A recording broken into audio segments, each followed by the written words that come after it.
encontramos aquí abiertamente el personaje Melquisedec. Le he llamado a este mensaje Melquisedec.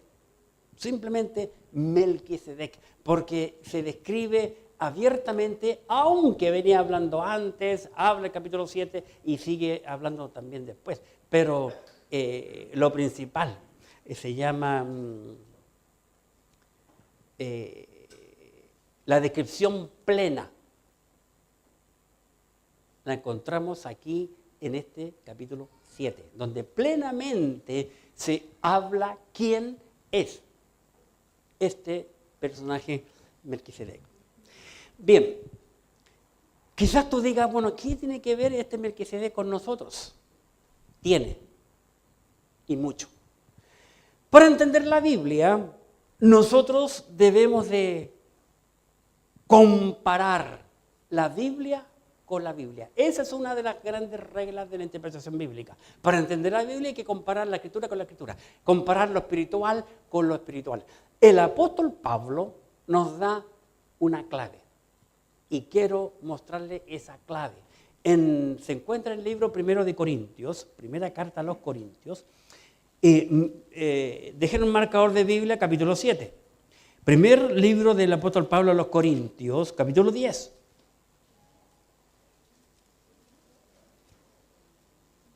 Primero de Corintios 10. Y aquí en 1 Corintios capítulo 10, en el versículo 11 nos da una clave. Si tienes lápiz, subraya aquí el versículo 11. Dice Pablo, y estas cosas le sucedieron como ejemplo, está hablando de los hebreos, como ejemplo, y están escritas para amonestarnos a nosotros, a quienes alcanzado los fines de los siglos. Repito, y estas cosas le acontecieron como ejemplo y están escritas para amonestarnos a nosotros. Estas cosas, ¿cuáles cosas? En este caso, Melquisedec. ¿Quién es Melquisedec? ¿Qué importancia tiene? Melquisedec es un tipo, es un cuadro, es una representación del Señor Jesucristo, abiertamente. Abiertamente. El domingo pasado concluimos el capítulo 6 del libro de Hebreos y vayamos allá. 6, 19 y 20. Hebreos 6, 19 y 20. Dice, la cual tenemos como segura y firme ancla del alma y que penetra hasta dentro del velo, de donde Jesús entró por nosotros como precursor hecho, observen, sumo sacerdote, observen, para siempre. Cristo fue hecho sumo sacerdote para siempre y agrega un lenguaje muy interesante y muy común del Antiguo Testamento, según el orden de Melquisedec. Nada era hecho, según la Biblia, en la antigüedad en el sacerdocio si no había un orden, una disciplina o un turno. Y aquí el autor de los Hebreos concluye el capítulo 6 diciendo que Cristo, cuando murió, se rompió el velo, como vimos la semana pasada, de arriba hacia abajo. Él entra al lugar santísimo ofreciendo su sangre y de allí en adelante Él es hecho sumo sacerdote para siempre. Pero no según el sacerdocio aarónico, no según el sacerdocio de Aarón, sino según el sacerdocio ¿de quién? De Melquisedec. Interesante. Entonces, por eso ahora entramos, capítulo 7, directamente a ver quién fue este Melquisedec. Interesante, según el orden del sacerdocio de Melquisedec. Hay muchas opiniones, diferentes opiniones, y incluso con personas que respeto mucho, que tienen sus ideas en cuanto a quién fue este Melquisedec. Hay una gran diferencia entre el sacerdocio aarónico, porque Aarón fue el primer sumo sacerdote humano en la tierra, que Dios lo establece cuando saca al pueblo de Israel al desierto. Dios llama a Moisés, luego elige a Aarón, el hermano Moisés, y a los 4 hijos de Aarón como sacerdote. Pero Aarón fue el primer sumo sacerdote humano en la tierra, desde el desierto.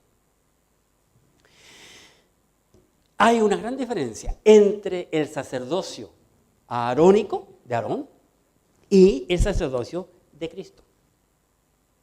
Mucha diferencia. Porque Aarón entraba en el lugar santísimo, en el tabernáculo, ofrecía el sacrificio y luego salía.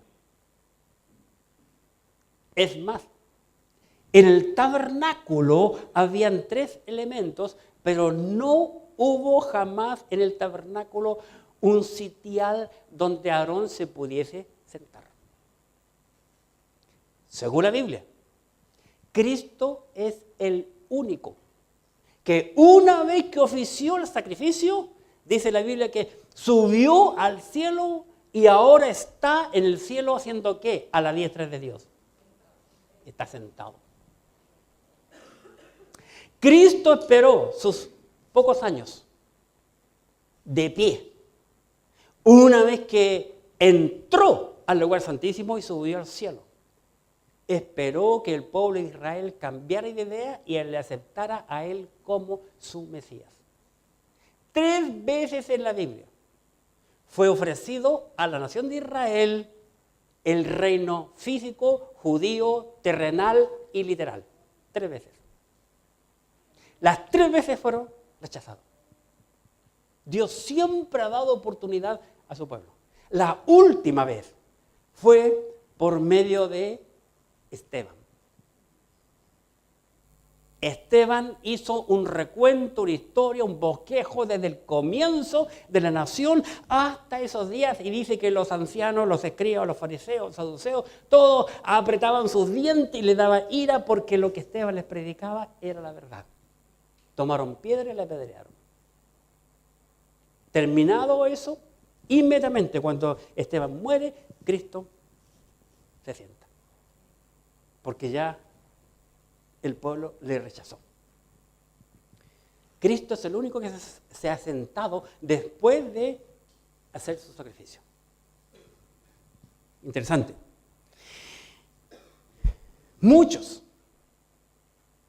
han creído que este Melquisedec fue el Espíritu Santo, otros que es Cristo, otros pensaron que era el Hijo de Dios, otros que era un ángel, y otros pensaron que era Enoc, y los últimos piensan que es Sem, el hijo de Noé. Pero vamos a considerar la Escritura. Melquisedec. Vamos a considerar en la Biblia que la Biblia lo describe. ¿Cómo? Veamos cómo la Biblia lo describe, porque vamos a estudiar a esta persona para saber quién es esta persona. Capítulo 7. Porque, versículo 1, porque este Melquisedec, interesante. Para poder entender la Biblia hay 2 cosas que uno tiene que saber. 1, saber español. Hay mucha gente, conozco muchos amigos que dicen, ay, me gustaría estudiar hebreo, estudiar griego, estudiar muchas cosas para entender la Biblia. ¿Para qué voy a querer yo estudiar? Yo le he dicho a muchos de ellos. Y conozco a otro que hace poco me encontré con él que está estudiando hebreo y griego. Me gustaría que aprendiera más español para poder entenderlo. ¿Para qué quiero que aprender hebreo y griego si tenemos la Biblia en español? En estos momentos más me gustaría saber creol que hebreo y griego, porque tenemos la Biblia en español. Miren lo que dice. ¿Cómo comienza el libro? Capítulo. Porque este Melquisedec, ¿qué quiere decir eso? ¿Qué quiere decir este Melquisedec? ¿Qué quiere decir en español, en chileno? A esta persona. Va a decir que hay otro, ¿qué? Hay otro Melquisedec. Este Melquisedec, que voy a describirle, dice el apóstol, ¿verdad? Entonces, eso me da a entender a mí que hay hay un segundo Melquisedec. Este Melquisedec lo describe como rey de Salem. La primera cosa. Bueno, este Melquisedec que está hablando aquí, para poder entenderlo, tenemos necesariamente que ir a la primera mención, que es otra regla de interpretación bíblica. La primera mención se encuentra en el libro de Génesis, capítulo 14. Génesis 14, donde primera vez que aparece en la Biblia este personaje.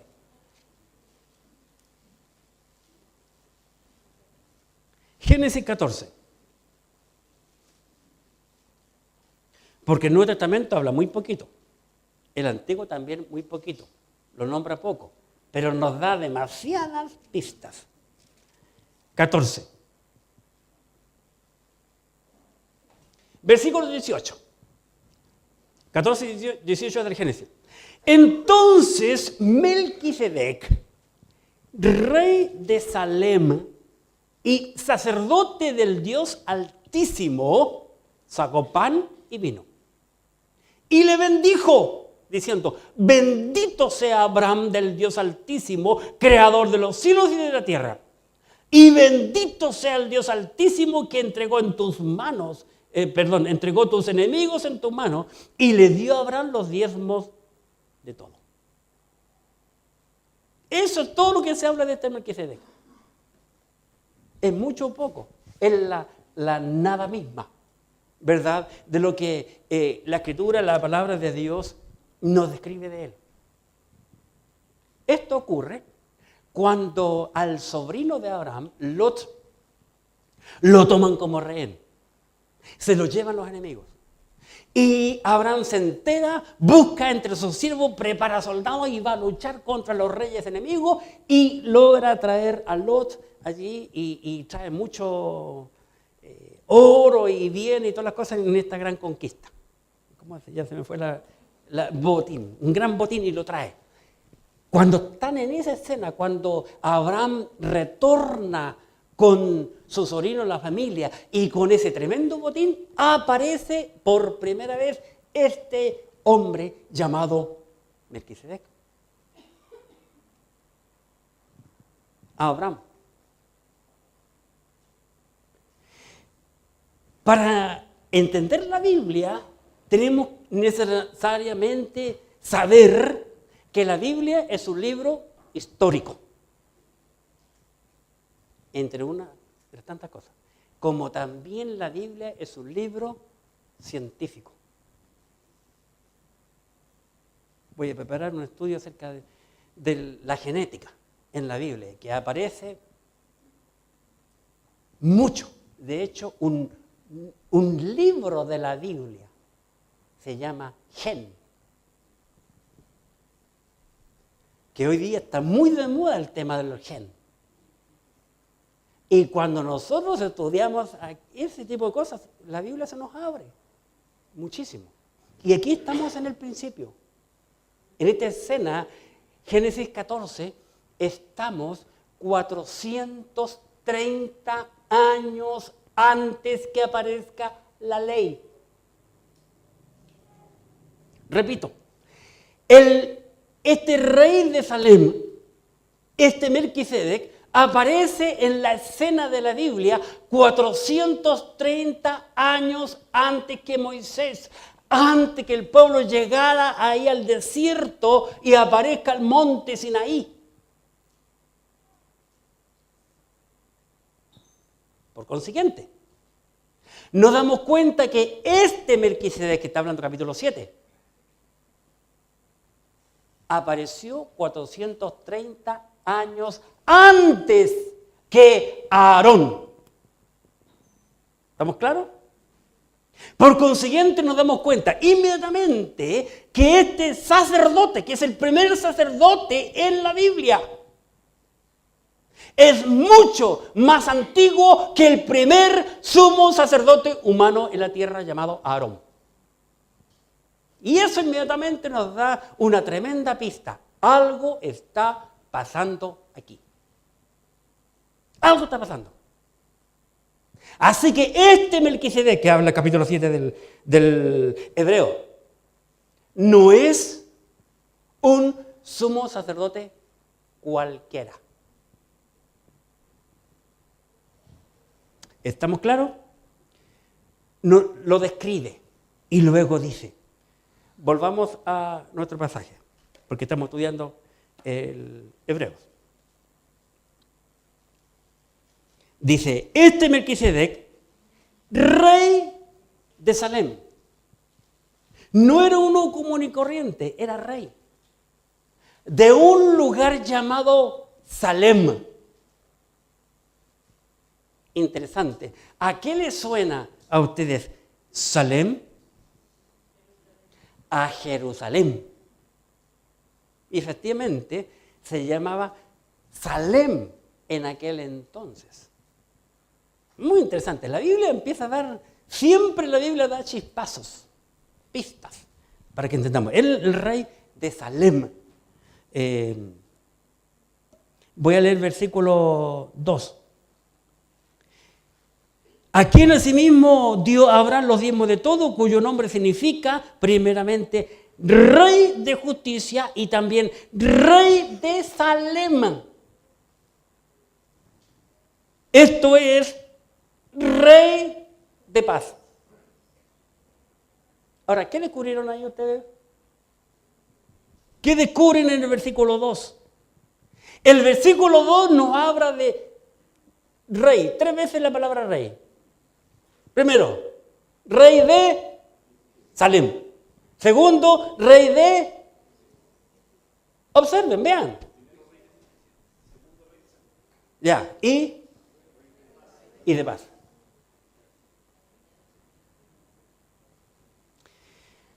Cuando estudiamos la escritura de la palabra de Dios, Dios nos enseña que Cristo tuvo 3 cualidades en su vida. Cristo es rey, Cristo es sacerdote, el sumo, y Cristo es 3 cosas. Cristo es la escritura. Hay que ver. Interesante. Nos describe aquí que este hombre es rey de Salem. La palabra Salem viene de la palabra paz. Hay un salmo que no noté, y ahora que estoy hablando de esto, que nos dice que nosotros debemos de orar por la paz de Jerusalén. No sé cómo, si alguien lo encuentra me lo dice. Así que este hombre, este sumo sacerdote, muestra que él es un rey de una ciudad llamada Salem, que en el futuro fue llamada Jerusalén.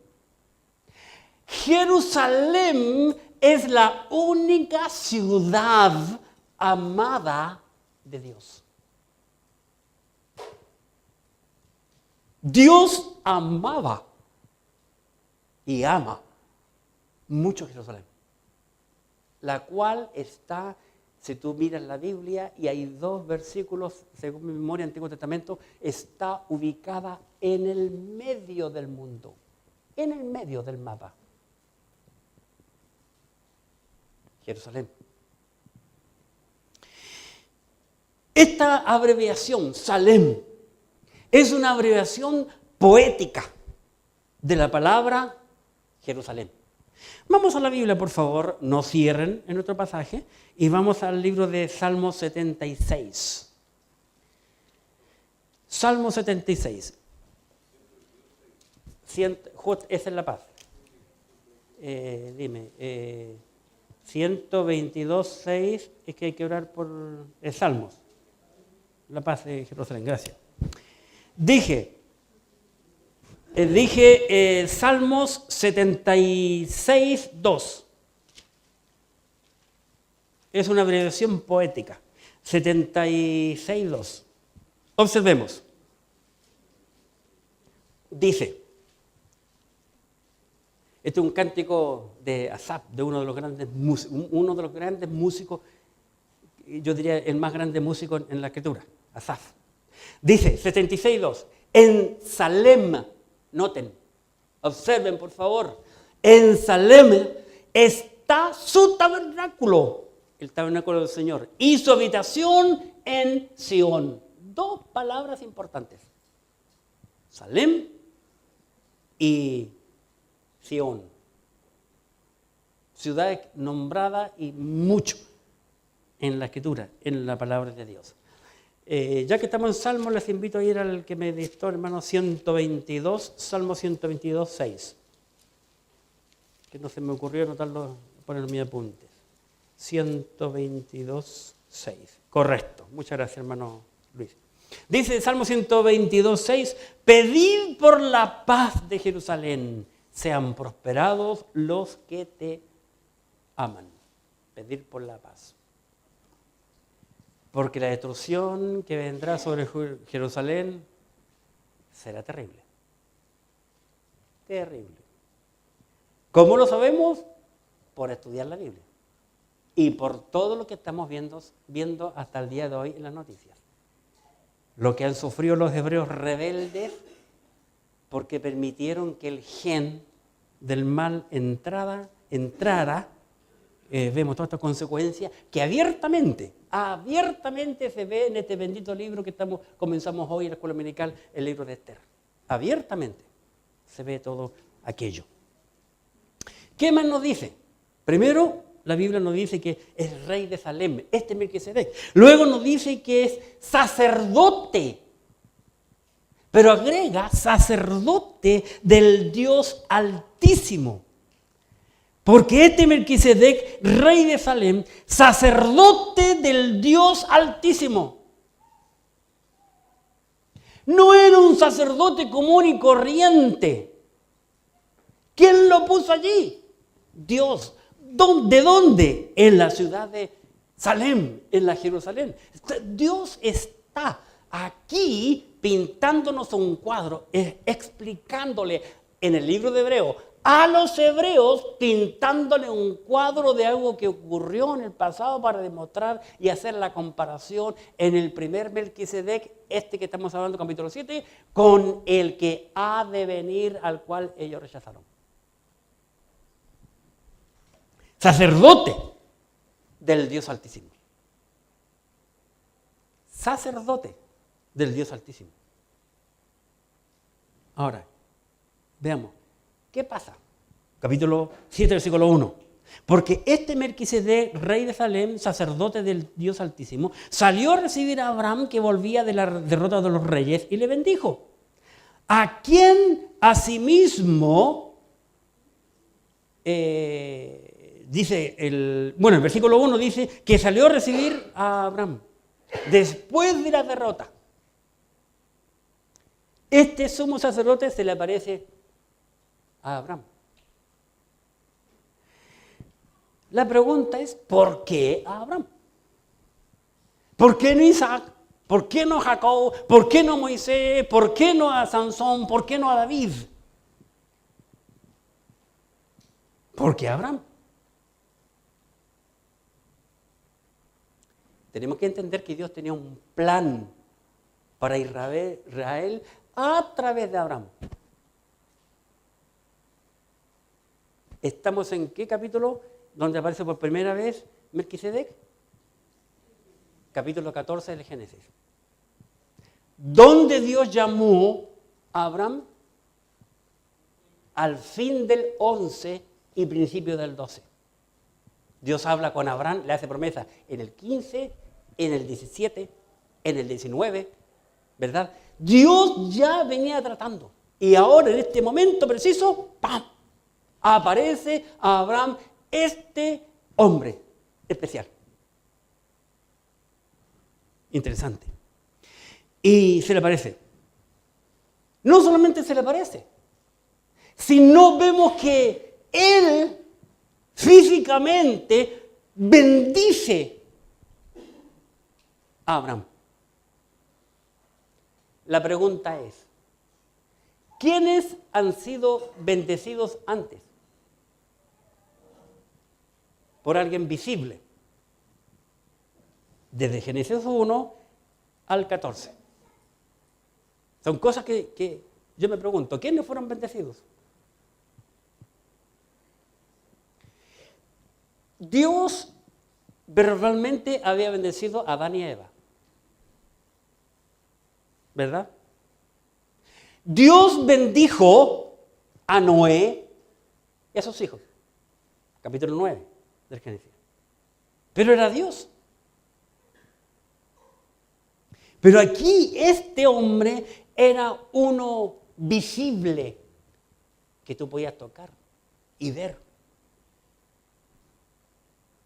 Yo noto aquí que es Abraham el primero bendecido por este sumo sacerdote y le bendice. Le da una bendición.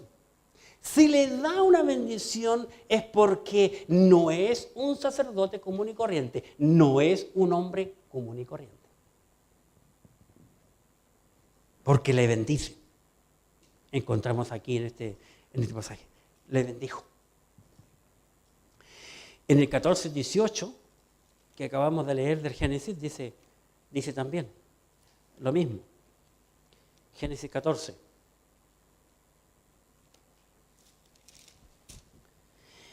Entonces este rey de Salem y sacerdote del Altísimo sacó pan y vino y le bendijo. Él bendice a Abraham. ¿Qué más?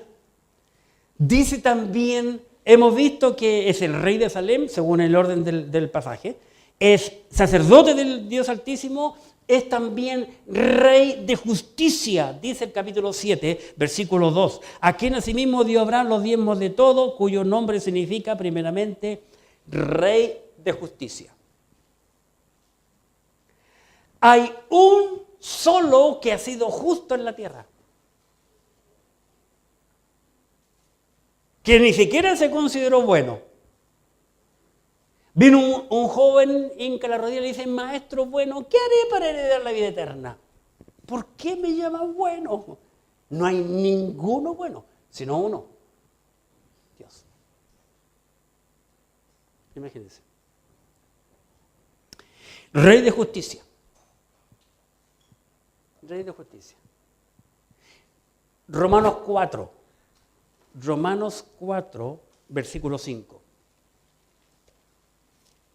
Dice Romanos 4, versículo 5, mas el que no obra, sino cree en aquel que justifica al impío, su fe le es contada por justicia. ¿Quién es el único justo que puede justificar al pecador? Uno solo. Se llama Jesucristo. Entonces ya nos vamos dando cuenta que el rey de Salem del pasado es un cuadro perfecto del Señor Jesucristo no encarnado. Lo que en teología se llama la cristofanía. Era Cristo mismo que se le apareció a Abraham, pero no hecho carne aún. Porque Cristo todavía no nace. ¿Me entiende la idea? Era un cuadro, una representación divina de Cristo, pero el Cristo que todavía no nace. Justicia. Sigamos en otro pasaje.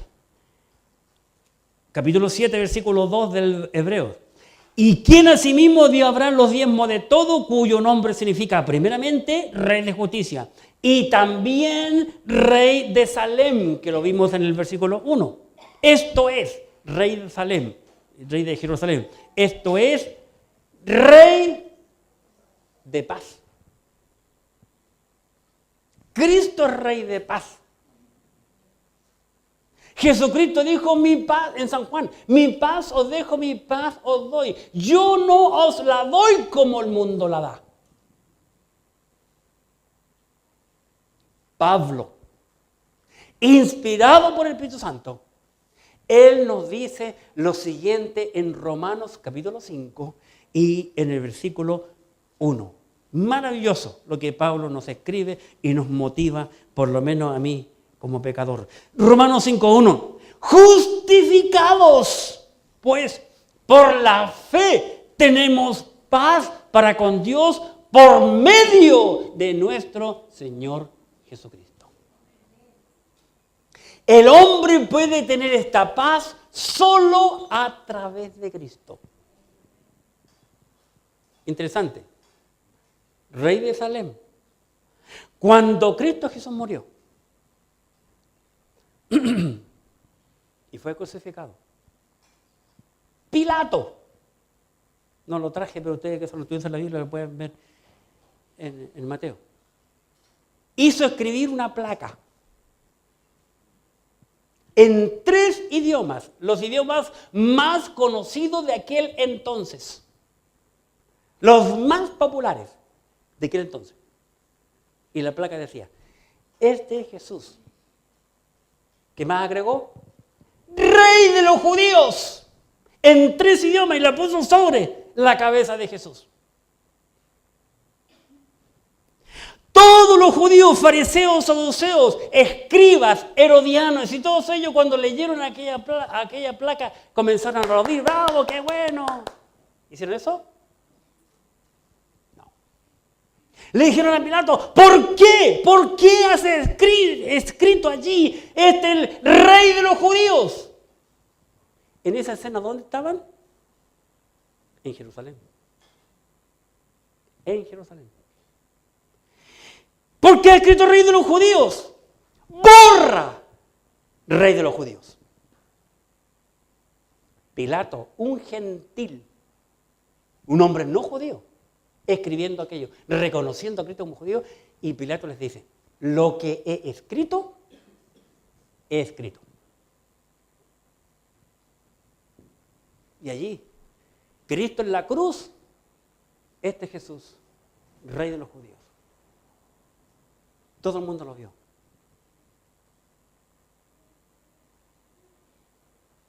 Cuando estudiamos la Escritura, nos damos cuenta de muchas cosas. Y la mano del gen diabólico se ve en toda la Biblia. Se ve en todo el ministerio de Cristo, se ve en todo el ministerio de Pablo, abiertamente.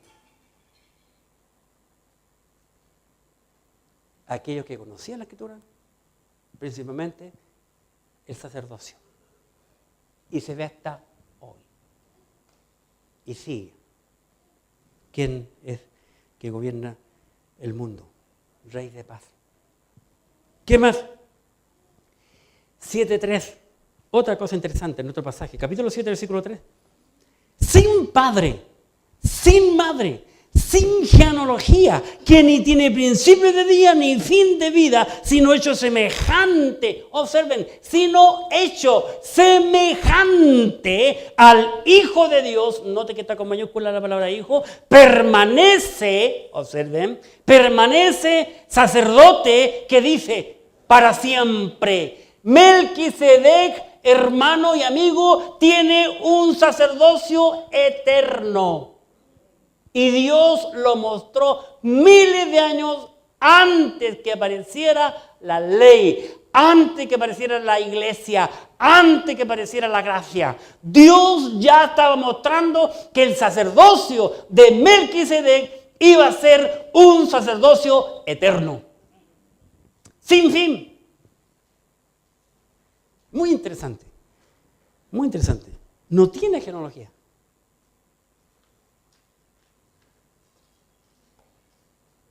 Si no tiene genealogía, ¿qué está diciendo entonces? Que no es un sacerdote humano. No tiene un sacerdocio humano. Era un sacerdocio divino. Recuerden, por favor, que todavía estamos en el capítulo 14, cuando aparece por primera vez en el Génesis, 430 años antes de la ley. El primer sacerdote mencionado en la Escritura. La Biblia nos muestra abiertamente que ese sumo sacerdote, Melquisedec, del capítulo 14 del libro del Génesis, es un tipo, un cuadro, una representación del Señor Jesucristo. ¿Por qué? Me preguntas tú. ¿Por qué estás diciendo eso? Porque este Melquisedec es un sacerdocio con un sacerdocio eterno para siempre. Y según el orden de Melquisedec, aquel que se le presentó vivo a Abraham. De Abraham Dios formó la nación hebrea, donde comienza todo. De Abraham. Por eso que no podía,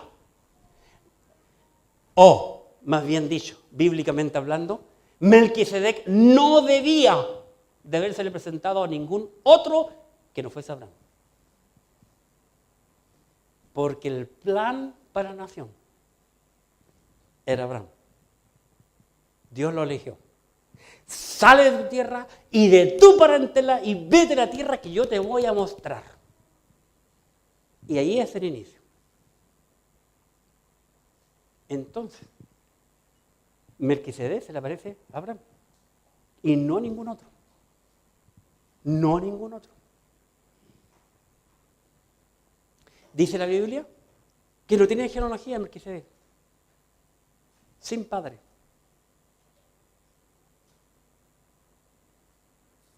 ¿Será verdad bíblicamente o no?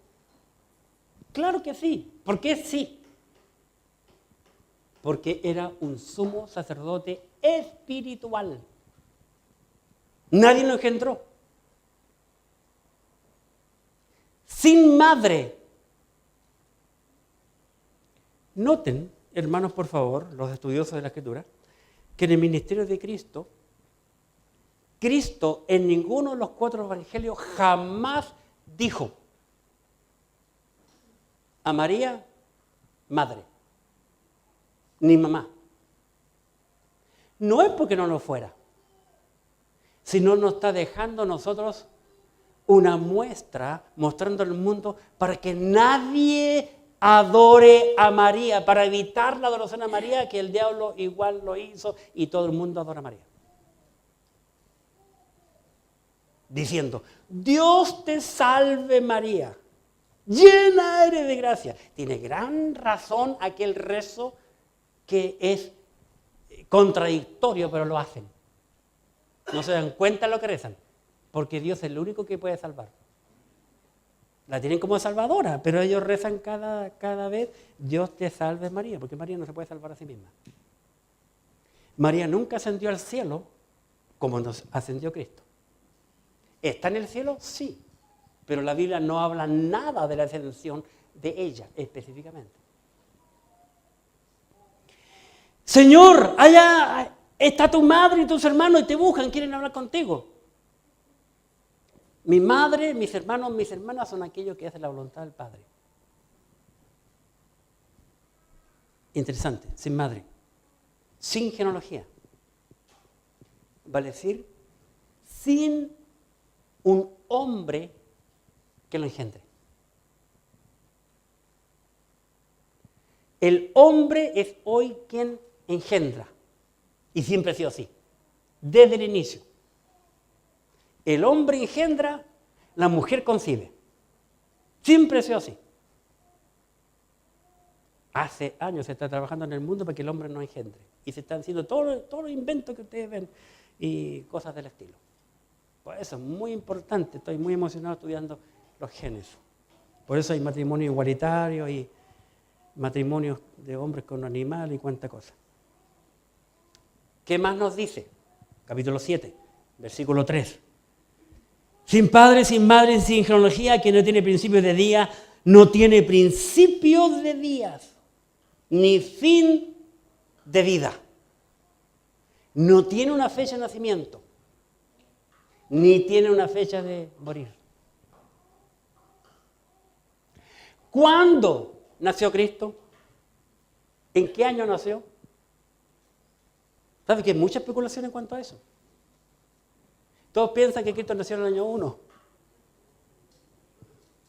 ¿Sabe por qué no se puede saber bien? Primero, por muchas cosas. Porque el calendario no es divino, el que usamos. Nosotros tenemos un calendario católico, el que usamos nosotros. Por eso todos los nombres de los meses son católicos y los nombres de los días son todos astros y cosas por el estilo que no tienen nada que ver con la Escritura. Cuando en la Biblia dice que tenemos que celebrar el cumpleaños de Jesús, capítulo y versículo. No lo hay. Porque no tiene ninguna importancia para Dios. Dios manda que celebremos la cena del Señor, que tiene que ver con el retorno de Cristo, pero jamás nos manda la Biblia a celebrar su cumpleaños. El nacimiento de Jesús no lo hay. Y los creyentes bíblicos, la gran mayoría, celebran el cumpleaños feliz con un arbolito que viene del paganismo, con cuestiones, con regalos y cuánta cosa, que todo el paganismo fuera de la voluntad de Dios. Y cuando la iglesia ofrece la cena del Señor, no vienen. Interesante. Y concluye el versículo diciendo, no tiene principio de día ni fin de vida, sino hecho semejante al Hijo de Dios. Melquisedec fue hecho semejante, parecido, igualito a el Hijo de Dios. Y hay un solo Hijo de Dios. Se llamó Jesucristo. Él lo dijo en la tierra, nadie le creyó, ningún judío le creyó, ningún fariseo, saduceo, ni escriba le creyó a Cristo que era Hijo de Dios. Y ellos, todos ellos, por llamarse Cristo, Hijo de Dios, le condenaron. La única culpa que le hallaron fue que se hizo llamar Hijo de Dios. El Génesis 14 ya lo decía que era semejante al Hijo de Dios. Pero le entró por aquí y le salió por acá.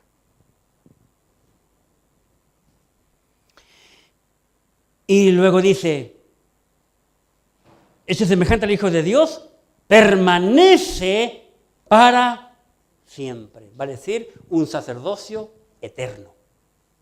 De por vida. De por vida. Interesante. Ahora bien, noten el 4. Echen a andar las neuronas, entiendan el español, porque el Espíritu Santo aquí te quiere decir algo. Y noten la primera palabra. ¿Cuál es? Capítulo Hebreos 7, 4. Primera palabra. ¿Qué dice? Después de haber descrito varias cualidades del sumo sacerdote, Melquisedec, da en el 4 como introducción una palabra que es un imperativo, un mandato, una orden incambiable que se ha de respetar. Y dice, considerad a aquel. Noten. Considerad, pues, lo que dice. Cuán grande, observen la palabra que viene. ¿Cuál es? Era. ¿Qué significa la palabra era? Un tiempo pasado. Era. Entonces este Melquisedec que está hablando del 1 al 3 fue un individuo. Vivió en el pasado, existió porque dice era. ¿Estamos claros? Considerar pues cuán grande, era un hombre grandísimo, era grande este. Dice, a quien aún Abraham, el patriarca. Por eso se le apareció a Abraham y no a ningún otro. Por eso no se te podría parecer ni a ti ni a mí, pues, hermano. Primero porque nosotros somos del siglo XXI, es imposible. Pero si hubiésemos vivido en esa época, tampoco, ni a ti ni a mí. A quien aún Abraham, el patriarca, dio los diezmos del botín. Otra cosa interesante que encontramos aquí. ¿Cuál? Aquí encontramos la primera mención de la palabra diezmo. Y la encontramos en el Génesis. ¿Dónde? Capítulo 14. Y le preguntan, ¿dónde está la ley? ¿Dónde aparecen las cuestiones de los diezmos? De la ley en adelante. Otra cosa curiosa. Si Abraham le dio los diezmos a este sumo sacerdote, Melquisedec, la pregunta es, ¿por qué Melquisedec los acepta? Interesante. En toda la Biblia, el único que recibe diezmos, ¿quién es? Dios. Dios. Lo mismo que en la adoración. Noten que los hombres, ni ángeles, en la Biblia, estamos hablando de la Biblia, jamás aceptaron adoración. Cuando se le adoraron a Pablo, a Pedro, a otros, le decían, párate hombre, a los ángeles, si yo soy consiervo de Dios. El único que merece adoración es Dios. El único a quien se le ha de adorar, aún con los bienes, era Dios. Entonces, ¿por qué lo aceptó Melquisedec? Porque Melquisedec era sacerdote del Dios Altísimo. Sacerdote del Dios Altísimo. Así lo describe. Muy interesante lo que dice la Escritura, la palabra de Dios. Un hombre grande. Oye, ven, considerad pues cuán grande es este. ¿Por qué era tan grande? Porque era una representación del mismo Señor Jesucristo, no hecho carne aún. Abraham vio y estuvo con Cristo mismo antes que Cristo naciera. Antes que Moisés y antes que ninguno. Abraham, el patriarca, el padre de Israel. Abraham. Interesante. Vamos a ver el carácter que tenía este Melquisedec. Su carácter. Considerad, pues, ¿dónde encontramos el carácter? Versículo 4. Considerad, pues, cuán grande era este, a quien Abraham, el patriarca, dio los diezmos del botín. Interesante. ¿Por qué? Porque era sacerdote del Dios Altísimo. No era un común y corriente. Dios Altísimo. Les invito a ir al capítulo 14 para ver un detalle del libro de Génesis. Génesis 14.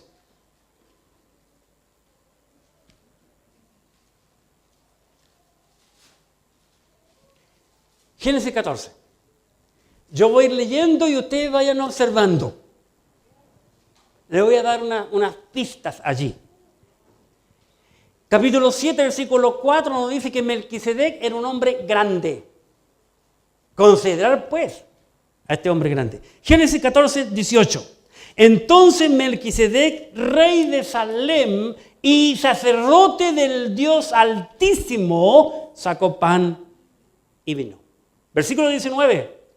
Y le bendijo diciendo, bendito sea Abraham del Dios Altísimo, creador de los cielos y de la tierra.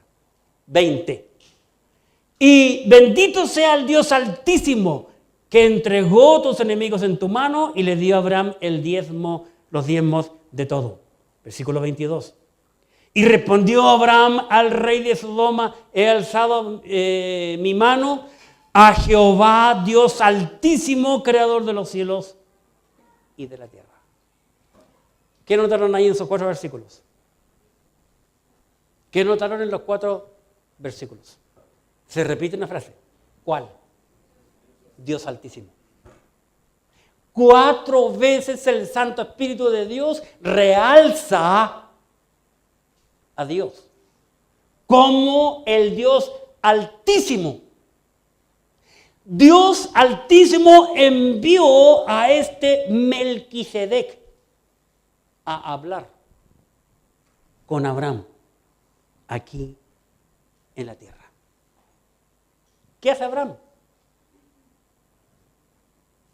Le ofrece los diezmos. Aquí este gran sumo sacerdote bendice a Abraham.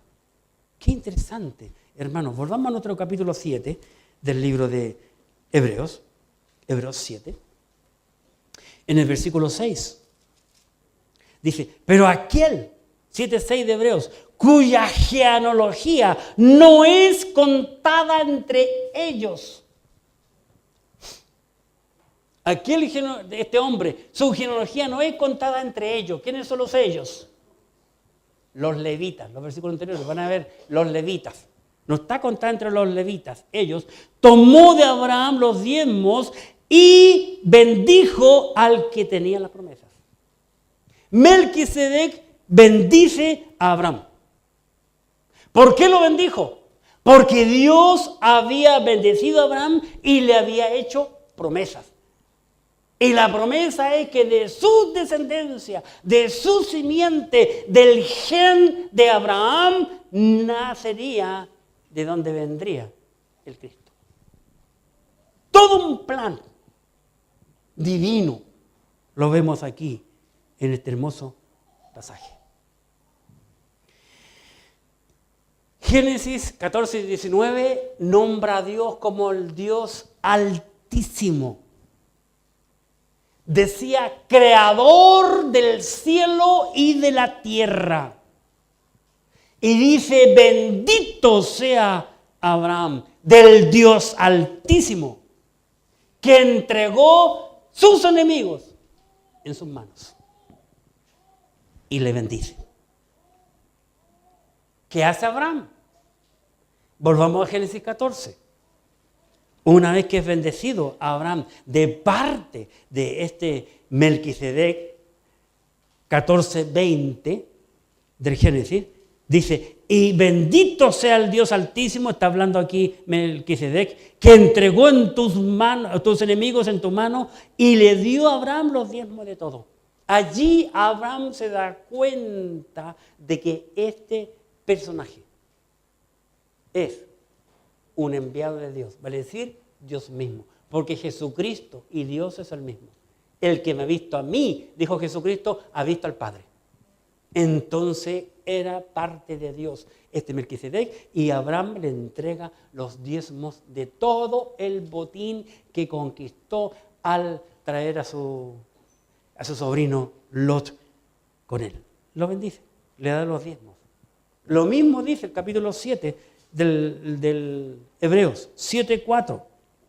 Considerad pues cuán grande era este, a quien aún Abraham, el patriarca, dio diezmos del botín, a este Melquisedec.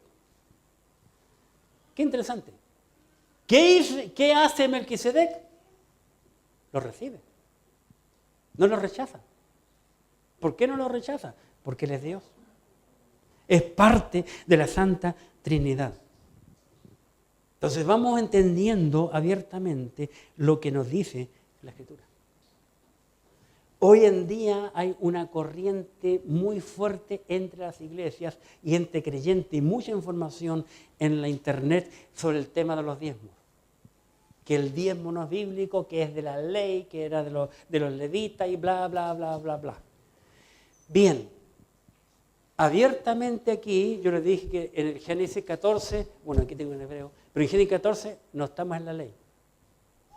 No está en la ley. Estamos 430 años antes de la ley. Esto deja hecha por tierra a todos los predicadores que enseñan que el diezmo no es bíblico. Este Melquisedec era Cristo y Cristo es Dios. Abraham diezmó por primera vez a Dios. La pregunta es, ¿de dónde Abraham sacó la idea que había que diezmar? Lo vio en internet. Si en ese tiempo no hay Biblia, en ese tiempo no estaba el Espíritu Santo, en ese tiempo no estaba la iglesia. ¿Por qué lo hizo?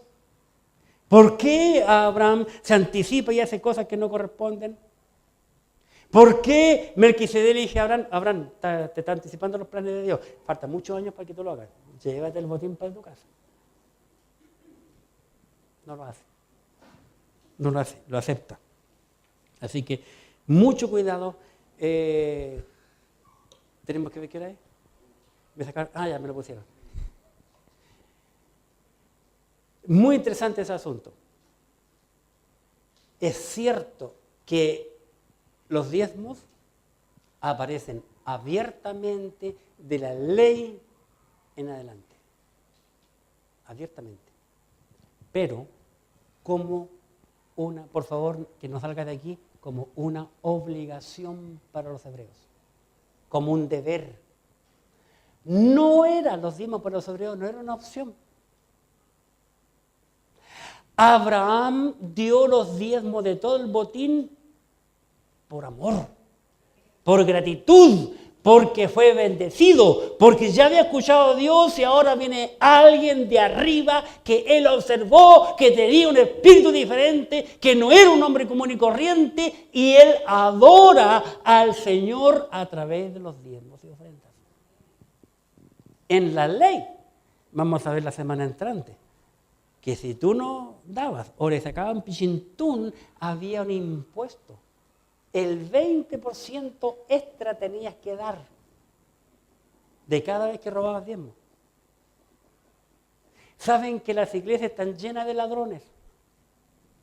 Yo nunca he robado nada. En el Nuevo Testamento, el tema del diezmo, se ve lo mismo que el Melquisedec que vamos a ver en la semana que viene, que es Cristo, el Melquisedec de ahora. ¿Por qué murió? ¿Por qué murió Cristo? Justamente por amor. ¿Por qué yo he de diezmar ahora? Por amor. En todo el Nuevo Testamento se ve por amor. El sacerdocio de Melquisedec del Antiguo Testamento, de Génesis 14, es comenzado allí con Abraham, ¿verdad? Y que se ve abiertamente, y ese sacerdocio de Melquisedec llegó hasta el tiempo de Cristo. Concluye con el Juan el Bautista, porque es un cuadro del Cristo del Antiguo Testamento. Con Cristo hay un nuevo Melquisedec, fuera la ley y llega la gracia. Y tenemos un sacerdocio distinto, pero con la misma persona, Cristo. Muy interesante lo que vemos en la Escritura. Cada vez que uno toma la Escritura, para entender la Biblia, hermano, tenemos que tomar la Biblia y estrujarla, sacarle jugo, y allí vamos a aprender. Oremos. Gracias, Padre, por tu palabra.